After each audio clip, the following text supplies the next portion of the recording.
Booyah! Hey, what up, people? Hey, it's Chris Roscoe, and today I'm going to be talking to you about toxic masculinity. Okay, so I'm going to be talking to you about this for two different reasons. Actually, mostly because I think toxic masculinity is a super duper important topic that is being really poorly represented to, as far as I can tell, the detriment of everybody involved. Because it's just another one of these fucking issues that has been polarized so intensely that you've pretty much only got two schools of thought on, two prominent schools of thought on the issue right now. There's one group of people that says, that all masculinity is toxic, and they're pretty small, I don't think there's a lot of people in the world right now saying that all masculinity is toxic. I don't think that's a common thing, but it's being said loud enough and frequently enough by people on the internet that there is a reactionary stance to it, pretty much only on the internet as well, of people that are like, oh, you want to say I'm bad? I'm not bad at all. There's nothing wrong with any of this stuff that I'm doing, or any of these things that I am, or any of these things that I think. And because these positions are so polarized, you've got people seemingly saying, like all men are bad, and then the reactionary response to that is like men aren't bad at all. And as like most things, which is the point of my entire channel and everything that I'm trying to do here, is show that the answer and the truth and the sanity is generally somewhere in the middle.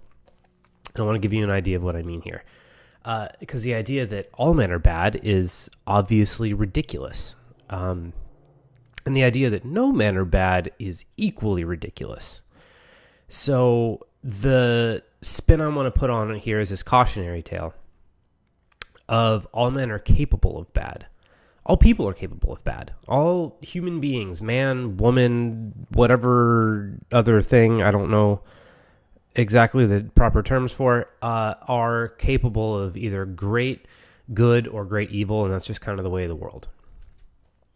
So when you point to toxic masculinity, all you're doing is saying something that's a really old idea, and it's pretty self-evident and pretty fucking obvious, that, yeah, guys are capable of evil. That's really not that groundbreaking of an idea. But when you say things like toxic masculinity and point out the propensity for evil in men in a time when guys are already starting to feel really attacked, there's some really careless ways to go about doing it, and the message, I think, gets lost a little bit. Because, toxic masculinity it's the interesting thing about these new cultures and these new movements is that they don't really have a cohesive narrative. A lot of times they're not really structured all that well, and everybody has their own different versions of these things. And then the goofiest, silliest, most out of touch ones seem to scream the loudest on the internet, and then they seem to kind of they seem to put a false face on certain movements and certain ideas, to the detriment of the people that are taking these issues seriously. So they kind of fuck everything up. But it's really important to know that as a man or as a woman or as whatever, that you are capable of great evil. You just are. There's no way around it. And the defining characteristic that will decide whether or not you're going to be good or bad or a villain or a hero or whatever it is your relationship to your own inherent potential for evil. Because it's really not a good idea to walk around like you're not at least partly evil. It's naive, and it actually makes you a liability to the world around you. And I want to tell you what I mean by that. So human beings really do have the capacity for evil. You can see this just from looking around. Like people kill each other. People do horrible things to each other and say horrible things to each other and go really far out of their ways just to screw people. And it's really bizarre that it happens. And I'm sure you can see it in yourself. Like here's a good example I like to give. So if you've ever had to fight against any part of yourself to do the right thing, if you've ever been tempted to do something shitty, but you've said, you know what, no, I'm going to do the right thing. I'm going to do what's good. Great. Good job. But what was that thing you fought against? That was in you, right? Like, I didn't make that up. Nobody else made that up. That was in you that you had to fight against. You had a desire to do something shitty that was authentic to you. That desire to do something shitty was authentic and real and normal and natural, and to a certain degree, healthy. And then you chose, the good path or whatever. So the question is, what happens to that bad stuff? Where did it come from? Where does it go? And does your relationship to it matter? That's really the crux of the whole argument here when it comes to toxic masculinity. Because as far as I'm concerned, masculinity is just a series of personality traits. It's your drive, it's your aggression, it's your ambition, it's your ability to stand up for yourself and assert yourself. It is your rationality, your ability to think linear and solve problems, like logic-based problems. Traditionally masculine shit, the ability to provide, the ability to, you get the point. I don't need to really go off on this too much, but you get the fucking point. And so as a set of behavioral traits, they're going to exist on some spectrum of healthy to unhealthy, as any part of your personality would. And I don't think these are revolutionary ideas. I think it's been known for a really long time that a person's mental health in any given area of their life is going to be largely dependent on how they relate to themselves. This is not groundbreaking stuff. Like, if you take a look at your masculinity or your aggression or your drive or whatever, and you think it's bad and it's dangerous and it's this horrible thing, chances are eventually it's going to start behaving that way. But if you see it as this like really cool tool that you can integrate into your value system, and it can be your vehicle and your tool and your instrument to actually create the life that you want, that's the best life you can create for yourself and the world around you. And like I said, you can integrate it into your value system and use it to push forward in the areas that you care about and want to develop. You've done a really good fucking thing. And your masculine traits are going to be healthy, and they're going to be used well, and they're going to be utilized in a way that makes everything better. Now, on the flip side of that, if you treat it like it's this horrible thing, it's going to end up behaving like this horrible thing. And people just end up, like, you treat someone like shit long enough, and they're going to start acting a little weird, and that's just kind of the way it is. And I can give you a breakdown of why that happens. So, especially when it comes to things like masculinity, because you try to repress your aggression and your drive and your ambition and your sense of purpose and these things that like have this like fiery drive to get out of you. You try to repress those things, and they're going to fight back, and you're going to create this like fucking conflict inside yourself where you're pushing to fight this thing down, and it's fighting to push against you to come back up so it can be seen and heard and express itself and all this shit. And what you're going to create is this tension that's going to get tighter and tighter and tighter, and it's going to create this pressure cooker or powder keg type of experience until it just fucking blows up. And the thing that happens when it blows up is it ends up taking more and more energy from you to battle the thing in the first place. So as this tension gets stronger and stronger, and as this part gets like more and more fed up and more intensely decides to fight against you to get where it needs to go, your ability you actually get weaker because you have to spend more and more energy keeping it down. And so you're actually devoting more mental energy to repressing this version of yourself than you are to doing all the stuff that needs to get done. Suddenly all the energy that used to go to hanging out with your friends is now going to suppressing this part of yourself, and you start to isolate and get depressed.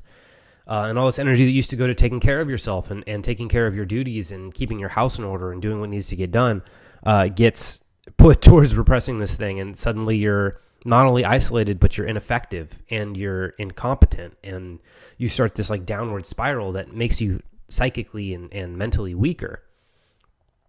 as this thing is rising to power, and suddenly it can just overwhelm you and take you over. And that's kind of worst case scenario.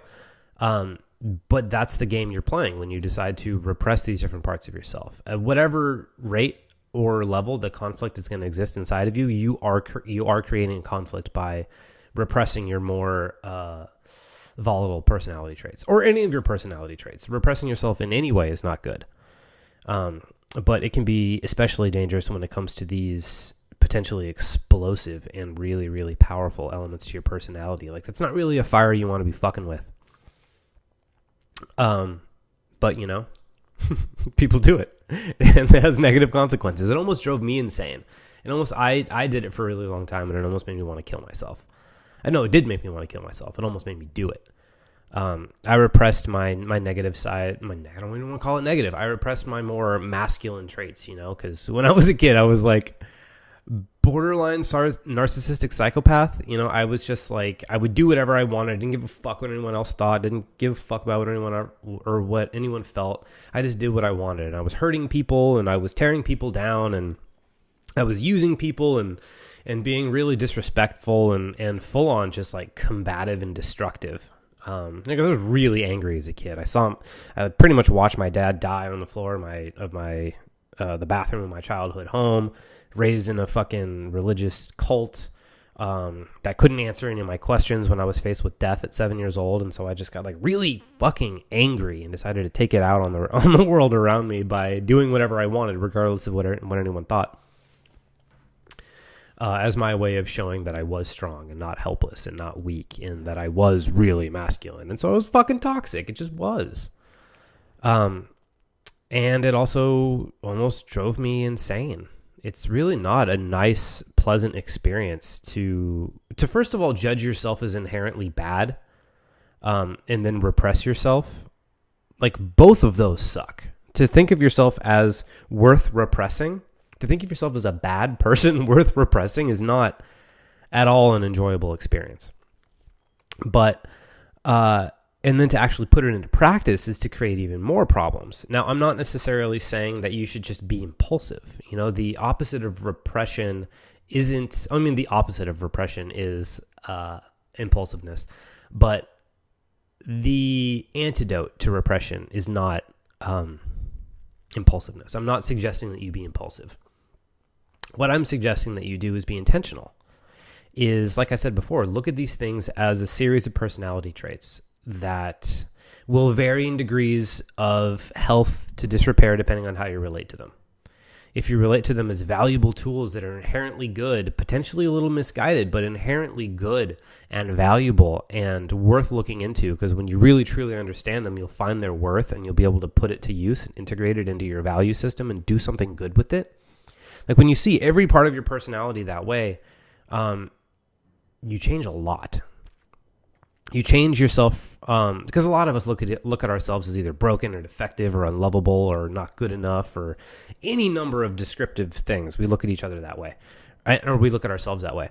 And when you flip that script and you say that, well, okay, wait a minute, I'm actually inherently good. I'm just not taking very good care of myself. And if any part of me is in a state of disrepair, it's because I haven't taken good care of it. And if I find that part of myself and I take better care of it and I nurture it and I figure out what it's really all about and I find purpose for it that makes sense and fits into my value system, then I've done a good fucking thing. And I've allowed myself to be who I really am.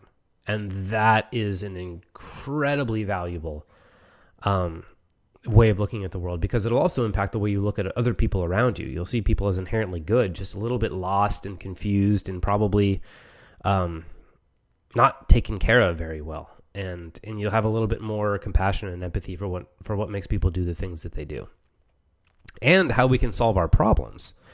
Because you look around and you see like a lot of angry people, and they're angry about a whole mess of different things. But once you really learn this practice of embracing your more volatile personality traits, you'll understand the process of nurturing and transformation that happens inside of a person when they're just taken care of a little bit better. And so this idea that you can just like shame people into changing, and you can shame people out of certain behavioral traits and thought processes, like you'll start to realize that doesn't work and it doesn't make any sense, and it actually makes the problem much worse. And that the way to resolve your toxicity, your toxic masculinity, is by understanding and nurturing and caring and finding underlying purpose, and how to integrate that into a harmonious worldview.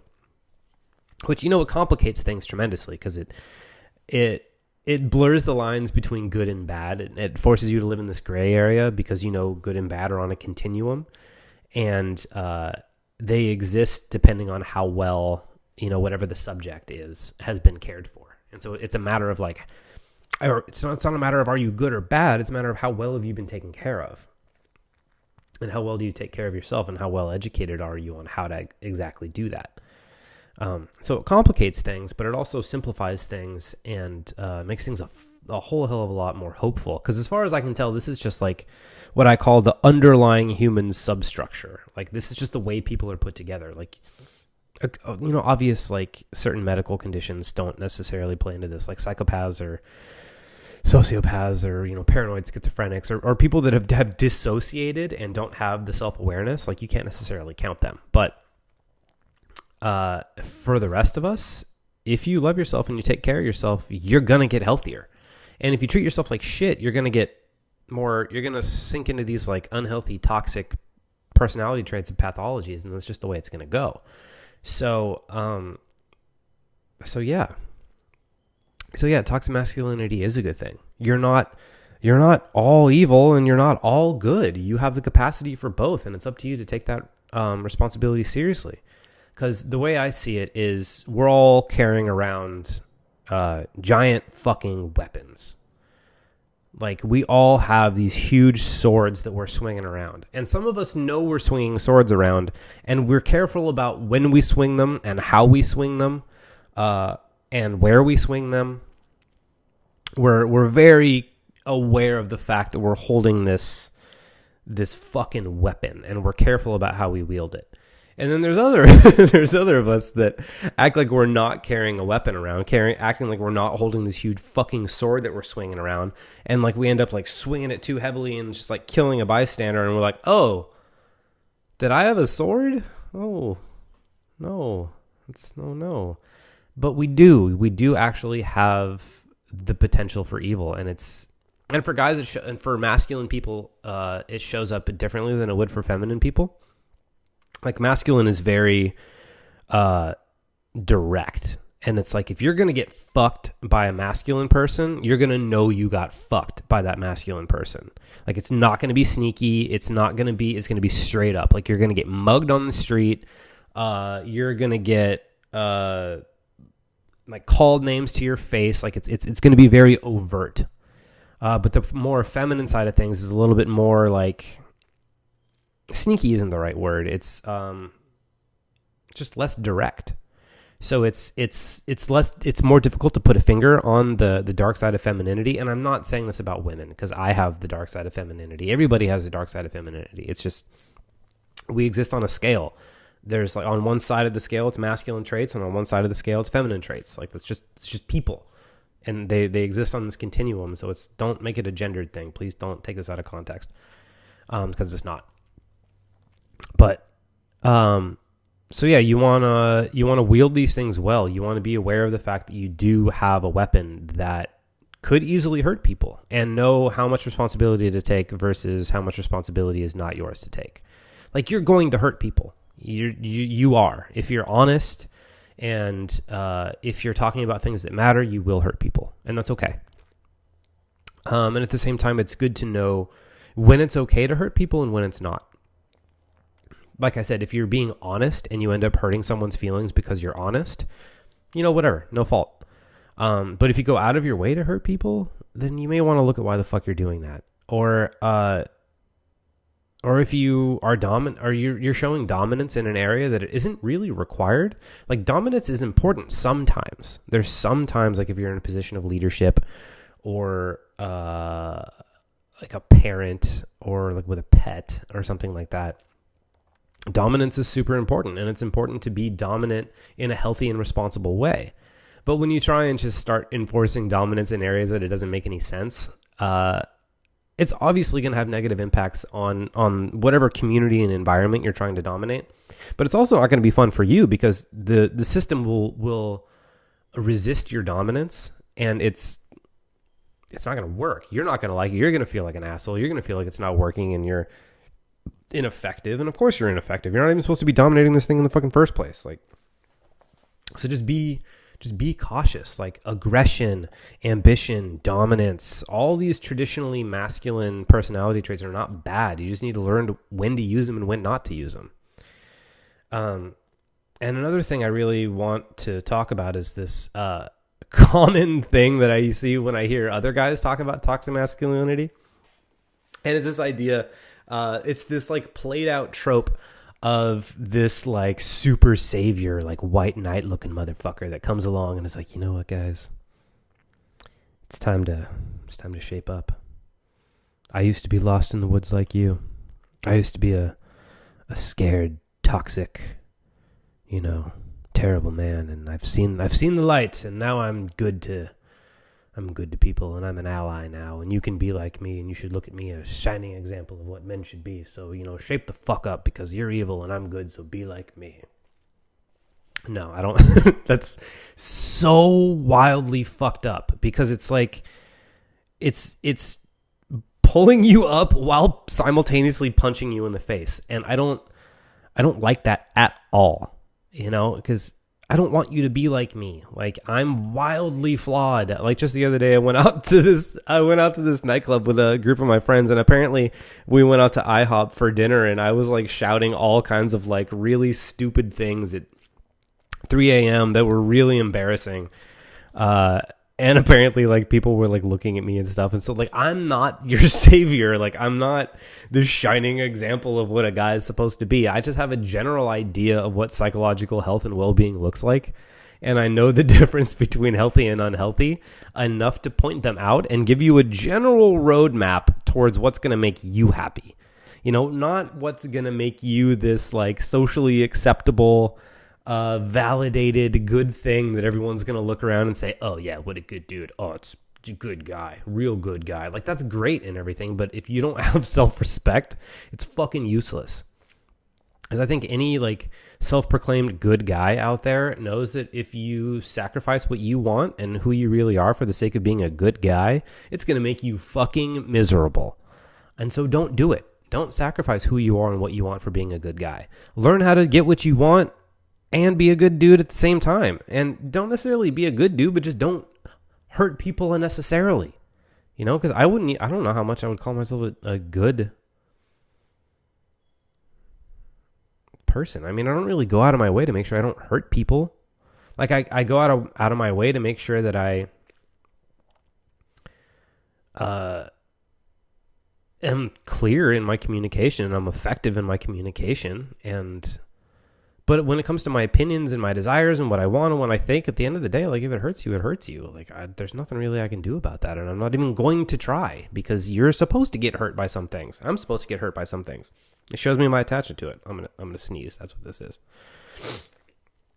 Like, let's hypothetically say I had a problem with gay people getting married. I don't, but let's hypothetically say I did. I would have to take a look at that inside myself and be like, why the fuck does that upset me? And I would learn something about myself. And so if like, hypothetically, let's say that you're upset by me saying that masculinity and femininity are just personality traits that exist on a scale. I'm not sure why that would upset you, but if it does, you may want to look at why. And you're going to learn your presupposed ideas about what these things already are, and you're going to compare them with, what's being presented with you and say, oh, maybe this person was right here, or maybe I was wrong here, or maybe this person was wrong here. And you just get to adjust things and look at them a little bit better, and it just makes more sense.